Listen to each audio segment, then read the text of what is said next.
গতকালকের লিসেনিং যে টেস্টটা হয়েছে, গতকাল মানে 8ই মে যেটা হচ্ছে 8/5/25। তো গত 8 তারিখে যে কোশ্চেনটা আসছে লিসেনিং এ দেখেন শূন্যস্থান পূরণ, তার মানে কমপ্লিশন টাস্ক এখানে 10টা, পার্ট 4 এও শূন্যস্থান পূরণ এখানে 10টা, 10 10 20টা কনফার্ম। এটা হলো সহজ। আইএলস এর যখন লিসেনিং মডিউলটা আমি কন্ডাক্ট করি তখন এইখানে মোর অর লেস প্রায় 13 রকমের কোশ্চেন সলভ করাই টোটাল লিসেনিং এর 4টে পার্টে। এখন আপনার রিয়েল টেস্টে কোশ্চেন আসবে কতটা?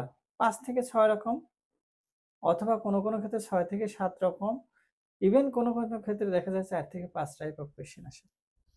তো কেন বেশি টাইপ অফ কোশ্চেন সলভ করাই? কারণ আপনি তো জানবেন না যে এই কোশ্চেনটা এই 4টা টাইপ অফ কোশ্চেনের ভিতরে এটাই থাকবে। দেখেন ক্লাসে একটা কথা বলি যে আপনি যদি এই 13 টাইপ অফ কোশ্চেনের ভিতরে যেকোনো 4টা 5টা বা 6টা যেটাই বলি, যে কয়টা কোশ্চেনই আসুক আপনি অবশ্যই এটা 100% এই টাইপ অফ কোশ্চেনের সাথে আপনি পরিচিত থাকবেন। ক্লাসে যেটা ফান করে বলি যে দেখেন আমার অফিসটা যেহেতু টোটালটাই গ্লাস দিয়ে ডেকোরেট করা। তো আপনি ক্লাসে যদি এই 13 টাইপ অফ কোয়েশ্চেন সলভ করেন এবং সেখান থেকে রিয়েল টেস্টে কোনো কোয়েশ্চেন, কোনো টাইপ অফ কোয়েশ্চেন আসে নাই, এরকম ঘটনা অবশ্যই ঘটবে না। এইজন্যই 13 রকমের কোয়েশ্চেন করাচ্ছি।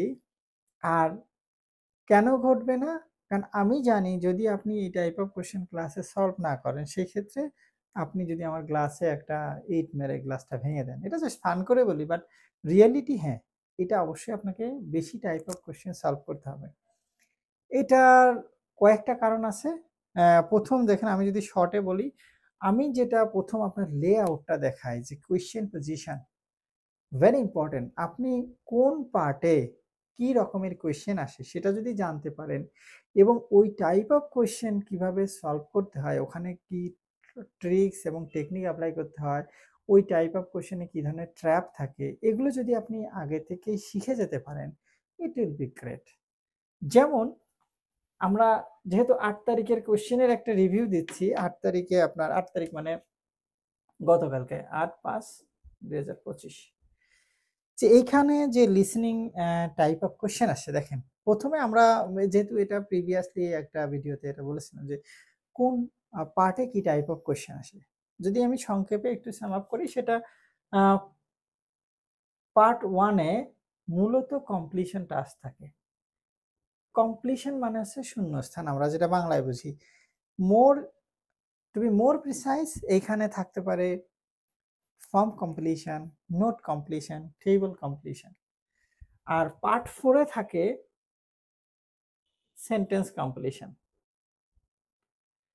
পার্ট 2 এবং পার্ট 3 এইখানে 2 রকমের কোয়েশ্চেন থাকে। কোনো কোনো ক্ষেত্রে 3 রকমের কোয়েশ্চেনও থাকে। 3 রকম বলতে যেটা বুঝাচ্ছি দেখেন, এই পার্টে তো 10টা কোয়েশ্চেন থাকবে। পার্ট 2 তেও 10টা, পার্ট 3 তে, পার্ট 4 এ 10টা। তো 4টা পার্টে 40টা কোয়েশ্চেন থাকবে। পার্ট 1 এবং 4 সেম শূন্যস্থান পূরণ। আইএলটিএস এর ভাষায় যেটাকে বলে কমপ্লিশন টাস্ক, ফর্ম কমপ্লিশন অথবা নোট কমপ্লিশন। আর পার্ট 4 এ যেটা পাবেন সেন্টেন্স কমপ্লিশন। তো কমপ্লিশন আমি বুঝি না, শূন্যস্থান পূরণ। পার্ট 2 তে যেটা খুব কমনলি আসে এমসিকিউ থাকবেই। ম্যাপ থাকতে পারে। কখনো কখনো টেবল কমপ্লিশন থাকতে পারে। কখনো আপনার ডায়াগ্রাম কমপ্লিশন থাকতে পারে। ফ্লো চার্ট থাকতে পারে। আবার কখনো শর্ট আনসার কোয়েশ্চেন থাকতে পারে। তো সবগুলোই থাকবে না। 2টা টাইপ অফ কোয়েশ্চেন থাকবে। যেমন এমসিকিউ এর সাথে ম্যাপ থাকতে পারে। 5টা এমসিকিউ, 5টা ম্যাপ, 10টা কোয়েশ্চেন, অথবা 5টা এমসিকিউ এর সাথে 5টা শূন্যস্থান পূরণ আছে। এই 2টা অথবা 3টা টাইপ অফ কোয়েশ্চেন। যেমন এইখানে যদি থাকে 4টা এমসিকিউ, 4টা ম্যাপ, আর অনেক ক্ষেত্রে 2টা দিয়ে দেয় শর্ট আনসার কোয়েশ্চেন। সো এরকম যদি হয় তার মানে 3 টাইপ অফ কোয়েশ্চেন মিলিয়ে আপনি 10টা কোয়েশ্চেন সলভ করতে হবে।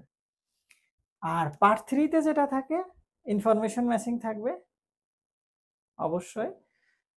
এইখানে আইডেন্টিফিকেশন থাকে। তো ইনফরমেশন ম্যাচিং অথবা এমসিকিউ এই 2টা মিলে পার্ট 3 ডিজাইন করা হতে পারে। এমসিকিউটা মোর অর লেস পার্ট 2 এবং 3 তে থাকবেই। ম্যাপ নাও থাকতে পারে, ইনফরমেশন ম্যাচিং নাও থাকতে পারে, কিন্তু এমসিকিউ থাকবে। অথবা ইনফরমেশন ম্যাচিং এর সাথে দিয়ে দিছে আপনার এখানে সামারি কমপ্লিশন একটা দিয়ে দিতে পারে, ফ্লো চার্ট দিয়ে দিতে পারে, ইভেন এইখানে আইডেন্টিফিকেশন আসতে পারে, আইডেন্টিফিকেশনের সাথে একটা এমসিকিউ দিয়ে দিতে পারে। সো মোর অর লেস এই যে অনেক টাইপ অফ কোশ্চেন আছে, এইটার 2টা বা 3টা টাইপ অফ কোশ্চেন মিলে আপনার পার্ট 2 এবং পার্ট 3 ডিজাইন করা হবে। এখন এটা আমরা আগেই একটা লেআউট দেয়া ছিল, তো আমি এটা সংক্ষেপে জাস্ট আপনার একটু বুঝালাম। এখন এটা কেন বুঝালাম দেখেন, গতকালকে লিসেনিং যে টেস্টটা হয়েছে, গতকাল মানে 8ই মে যেটা হচ্ছে 8/5/25, তো গত 8 তারিখে যে কোশ্চেনটা আসছে লিসেনিং এ দেখেন শূন্যস্থান পূরণ, তার মানে কমপ্লিশন টাস্ক, এখানে 10টা। পার্ট 4 এও শূন্যস্থান পূরণ, এখানে 10টা, 10 10 20টা কনফার্ম, এটা হলো সহজ। এরপরে পার্ট 2 তে যেটা আসছে একটা ম্যাপ দিছে, আর একটা দিছে এমসিকিউ। তো 5টা ম্যাপ 5টা এমসিকিউ, অথবা 6টা এমসিকিউ 5টা ম্যাপ। ম্যাপ আর এমসিকিউ দিয়ে ডিজাইন করা হয়েছে পার্ট 2, আর পার্ট 3 যেটা ডিজাইন করা হয়েছে সেটা হচ্ছে এমসিকিউ টোটালটাই। এমসিকিউ কেমন দেখেন, প্রথমে আসছে এমসিকিউ হচ্ছে 2টা করে অপশন আপনাকে চুজ করতে হবে। 2টা মানে ওখানে 5টা অপশন দেওয়া আছে, ওটা থেকে 2টা আনসার হবে, তো ওইটা আসছে আপনার 6টা। আবার শেষের পৃষ্ঠায় 4টা আসছে এমসিকিউ। ওয়ারেজ এমসিকিউটা যখন ক্লাসে আমরা সলভ করাতে যাচ্ছি, তখন অনেকজনই এই যে ভাইরাল একটা বিষয় আছে, যেটা মানে আমরা কি করি, কোনো কন্টেন্ট সেটা ফেসবুক, ইউটিউব যেখানেই হোক, আগে থাম্বনেইলটা দেখে নিই, ক্যাপশনটা দেখি, ক্যাপশন কি লিখছে, যে এমসিকিউ পড়ার দরকার নাই, আমি 7 দিনে আইএলটিএস করে 9 ইত্যাদি ইত্যাদি পাইছি। এগুলোর পিছে দৌড়ায় আপনি যে নতুন কিছু শিখারই আগ্রহ হারাচ্ছেন। আপনি কোনো টাইপ অফ কোশ্চেন স্কিপ করে আইএলটিএস ভালো করতে পারবেন না, স্পেশালি যদি লিসেনিং হয়। MCQ must. কোন টাইপ অফ কোশ্চেন কোন পার্টে আসে এটা জানবো, কারণ আমরা জানি প্রত্যেকটা টাইপ অফ কোশ্চেনেরই কিছু ট্রিক্স, টেকনিক, ট্র্যাপ আছে। আমরা ওগুলোর এই টেকনিকগুলো অ্যাপ্লাই করা শিখবো, দেন আমি আইএলটিএসে অবশ্যই লিসেনিং ভালো করবো। এই জন্য আমার যেটা দরকার, কোন কোয়েশ্চেন, কোন টাইপ অফ কোয়েশ্চেন কোন পার্টে আসে এটা যেমন জানবো, অ্যাট দ্য সেম টাইম এই টাইপ অফ কোয়েশ্চেন সলভ করার কি টেকনিক আছে, এখানে কি ট্র্যাপ আছে, ওগুলো আমি শিখে যদি প্রয়োগ করতে পারি, it will be great. Bilingual Learning Center, BLC, Bogura.